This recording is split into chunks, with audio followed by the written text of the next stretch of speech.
4,500원의 한식 뷔페처럼 착한 가격의 맛집 알고 계신 분들은요, 저희 제보 부탁드리겠습니다. 저 담당 작가가 흰머리가 늙어 지금 탈모까지 왔다고 합니다. 꼭 제보 부탁드리겠습니다. 네. 부대찌개 황금 레시피도 게시판에 올려놨으니까 참고하시기 바랍니다. 네. 자, 이번 순서는 똑똑한 물음표 시간인데요. 여러분 왠지 기름 하면 고칼로리에 건강에 좋지 않을 것 같다고 생각들 하시죠? 네. 하지만 이 기름도 무엇을 어떻게 먹느냐에 따라서 약이 될 수도 있다고 합니다. 자, 깜짝 놀랄 만한 기름의 효능을 똑똑한 물음표를 통해서 함께 알아보시죠. 더 이상 물을 수 없는 물음은 없다. 당신이 궁금해하던 모든 것들을 똑똑한 물음표에서 속 시원히 알려드립니다. 무심코 먹은 기름 속 포화지방. 여러분은 오늘 하루 지방을 얼마나 섭취하셨나요? 하루 포화지방 권장량은 15g으로 삼겹살 1인분만 먹어도 그 양을 훌쩍 넘는데요.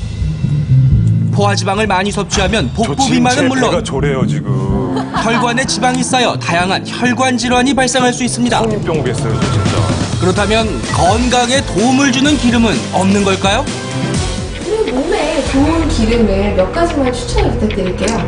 종류가 엄청 많잖아요. 전문가들은 모두 식물성 기름을 추천했는데요.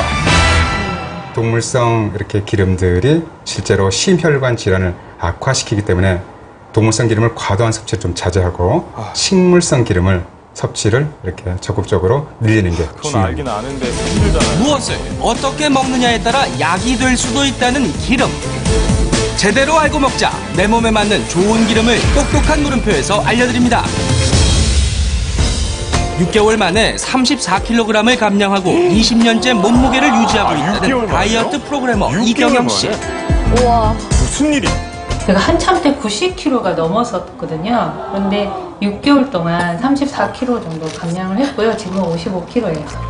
그녀의 몸매 유지 비결은 바로 매일 챙겨 먹는다는 이것 때문이라는데요. 드세요. 올리브유인데요. 다이어트를 하는데 기름을 먹는다? 좀 불편한데. 그 전에는 제가 돼지고기라든지 뭐 베이컨이라든지 이렇게 몸에 안 좋은 포화지방이 많은 기름을 좋아했는데 다이어트 할 때는 이제 몸에 좋은 불포화지방산이 많은 올리브유를 이용한 다이어트를 했어요. 올리브유가 다이어트에 도움이 되는 건가요? 올리브유에 대한 엇갈린 의견. 올리브유에는 올레산이 많은데요. 올레산은 포만감을 느끼게 하는 호르몬을 소장해서 분비하는 걸 촉진시키는데요. 덜 먹게 결과적으로 만드는군요. 식욕을 억제하면서 혈당을 낮추는 작용도 합니다. 하지만 올리브유도 기름이기 때문에 과량 그렇죠. 섭취 시 오히려 비만을 유발할 수 컵씩 드시면 안 된다는 얘기죠. 따라서 들이키시면 안 되는 하루에 거예요. 큰 스푼으로 한두 스푼 이내로 섭취하시는 게 좋습니다. 하루에. 그리고 또 하나, 아침 식사 전 매일 챙겨 먹는다는 이것도 다이어트 성공 비결 중 하나입니다. 해독 주스 이런 거 아닌가요? 올리브유 해독 주스예요. 여기에 있는 올리브유에다가 식이섬유들이 이게 포만감을 주기 때문에 여기에 있는 밥 반찬을 반 정도밖에 못 먹어요. 다이어트의 적이라 생각하기 쉬운 지방. 하지만 이경영 씨는 지방을 섭취함으로써 뱃속에 포만감을 줘 식욕을 조절했다고 합니다. 또 흰쌀밥을 안 드시네요. 올리브유 해독 주스 만드는 법을 알아볼까요? 2가지밖에 안 들어가요. 토마토, 당근은 적당한 크기로 잘라줍니다. 당근 속에는 비타민C를 파괴하는 성분이 있기 때문에 살짝 데쳐서 사용하는 게 좋고요. 살짝 믹서에 데친 당근, 토마토를 차례로 넣은 다음 올리브유 한 큰술을 넣어줍니다. 해독 주스를 만들 땐 꼭 엑스트라 버진 올리브유를 사용해야 한다는 사실 잊지 마시고요. 간단한 재료와 방법으로 올리브유 해독 주스가 완성됐습니다. 식탁에 오를 반찬을 만들 때도 올리브유가 빠지질 않는데요. 볶은 요리에는 엑스트라 버진 올리브유 대신 퓨어 올리브유를 사용해야 한다는 거 다들 기억하세요. 그런데 이렇게 먹으면 기름 섭취량이 너무 많은 것 아닐까요? 너무 많이 쓸까봐 이렇게 소를 이용해서 양을 조절하고 있어요. 하루에 이제 해독 주스로 한 큰술, 그다음에 다른 요리할 때 한 큰술 이렇게 사용하고 있어요. 올리브유만 먹는다고 살이 빠지진 않겠죠. 운동이네요. 적당한 운동은 다이어트의 필수 조건이라는 것 잊지 마세요. 이번에도 그렇게 열심히 해주세요. 주방에서 무언가를 꺼내오는 여성. 수상해 보이는 저것의 정체는 이건 또 뭐예요? 물 드세요? 병에 담긴 무언가를 크게 한 큰술 떠서 먹는데요. 올리브유. 지금 드신 게 뭐예요? 들기름이요. 들기름 왜 드세요? 콜레스테롤 수치를 낮아준다고 들기름 해서 저렇게. 제가 아침마다 꾸준히 먹고 있습니다. 양념이 아니라 그냥 콜레스테롤 정상 수치는 200 미만인데요. 황유정 씨의 경우 323으로 상당히 위험한 수준이었지만 현재 139로 콜레스테롤 수치가 정상으로 돌아왔습니다.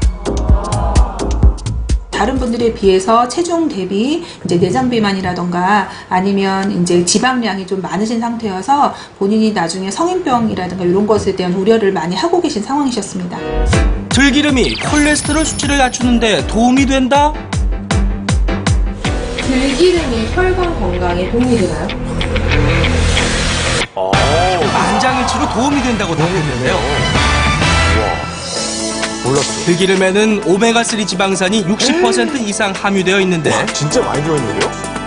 혈관 내 독소와 지방을 제거하는 역할을 해 우리 몸 안을 깨끗하게 만들어주고 일반 영양제보다 몸에 흡수가 더 잘 된다고 합니다.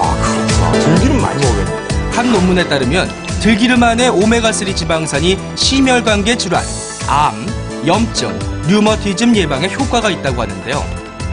하지만 과다 섭취 시 혈액이 응고되지 않아 출혈이 멈추지 않을 수 있으니 임신부나 수술을 앞둔 사람은 피하는 것이 좋습니다. 네.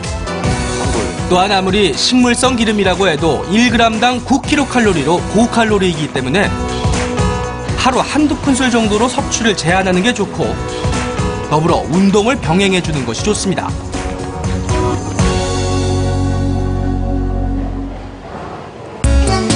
그리고 여기 기름으로 만든 비누로 피부 질환을 완화시킨 사람이 있다고 하는데요.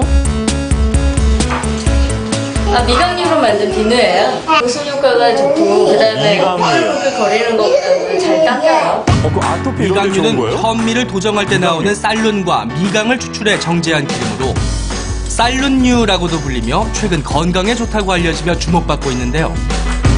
아이가 어렸을 때부터 피부가 약간 안 좋았거든요. 태양열이 있어서 얼굴에 울긋불긋하게 올라오고 그러다가 작년 같은 경우는 옴으로 굉장히 많이 고생을 했었어요. 아이가.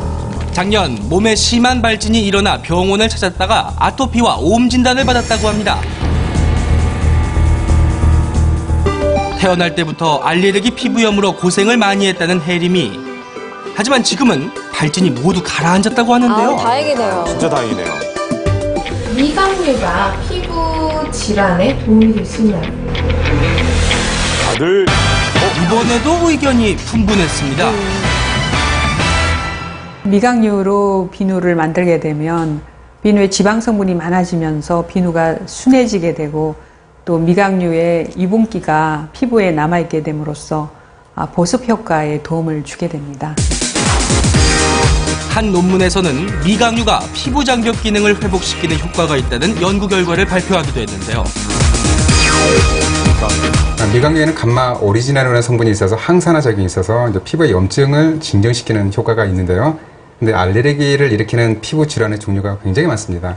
그래서 이 미각류만 적용을 했다고 해서 알레르기성 피부 질환들이 모두 좋아진다고 볼 수가 없어서 세모를 드렸습니다. 피부 타입과 체질별로 차이가 있을 수 있으니 주의하시고요. 그렇다면 보습에 탁월한 미각류 비누 만드는 법 알아볼까요? 냄비에 비누 10개 분량의 비누 베이스 1kg을 넣고 약불에서 녹입니다.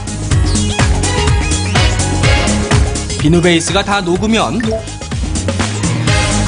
미각류 1큰술, 글리세린 1큰술과 기호에 맞는 향을 첨가해 넣습니다. 이제 틀에 붓고 30분에서 1시간 정도 기다리면 되는데요.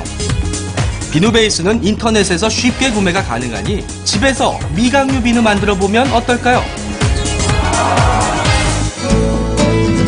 미각류를 요리에도 사용하고 있다는 은주 씨. 고소한 맛이 일품이라 아이들이 역시 좋아한다고 합니다. 그런데 미각류 바르지 않고 먹어도 효과가 있는 걸까요? 맛있다. 미각류에는 식물성 비타민 E와 토코페롤이 풍부하게 함유되어 있어서 피부 보습과 미백, 피부 노화 방지 등에 도움이 될 수 있습니다.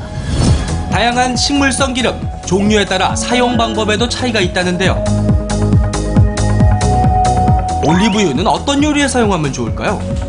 엑스트라 버진 올리브오일은 향이 굉장히 좋기 때문에 이제 그냥 섭취하게 되는 요리를 사용하시는 게 좋거든요. 올리브유는 소금과 후추로 살짝 간을 해 샐러드 드레싱으로 사용하면 좋고 서늘한 곳에 보관해야 합니다. 한국인이 좋아하는 대표 기름인 들기름은 열을 가하면 풍미가 더해져 무침, 조림, 볶음 등에 사용하는 것이 좋으며 산패가 잘 일어나 빛과 금속을 피해 유리병에 담아 서늘한 곳에 보관하는 것이 좋습니다. 조금은 생소한 미강유 역시 어울리는 음식이 있다는데요. 미강유는 쌀의 고소한 풍미를 가지고 있어 한식에 잘 어울리고 발연점이 높아 전이나 꼬치, 부침 요리에 사용하면 좋습니다. 서늘한 곳에 보관해야 하며 모든 기름은 조금씩 자주 사 먹는 것이 좋습니다. 식물성 기름, 불포화 지방의 하루 권장량은 얼마일까요? 큰 스푼으로 하루 한두 스푼 이내로 섭취하시는 게 좋습니다. 하루 포화지방 권장량은 15g, 포화지방과 불포화지방을 합쳐 45g에서 50g을 섭취해야 하고요. 불포화지방만 먹는 것도 좋지 않으니 두 지방 모두 적절히 섭취하는 것이 좋습니다. 기름, 제대로 알고 섭취하면 당신도 건강해질 수 있습니다. 우리가 지방하면 왠지 좀 피해야 될 것 같고 이런 기분이 드는데 그래서 아마 포화지방도 먹으면 안 되겠구나 이런 생각 많이들 하실 겁니다. 네. 그런데 우리 몸속에 이 포화지방이 오히려 부족하면 출혈이 있을 때 이제 피가 굳는 속도가 느려지기 때문에 오히려 더 위험할 수도 있다고 합니다. 그래요. 불포화지방과 포화지방 2대1 비율로 섭취하셔야 됩니다. 네, 그리고 같은 식물성 기름이라고 해도 뭘로 만드느냐에 따라서 영양 성분이 조금씩 달라지겠죠. 그러니까 한 가지 기름을 섭취하는 것보다 다양한 기름을 쓰는 게 좋다는 것도 기억해 두시기 바랄게요. 네, 저희가 준비한 소식은 여기까지고요. 저희는 잠시 후 생생정보통 플러스로 다시 인사드리겠습니다. 네. 생생정보통!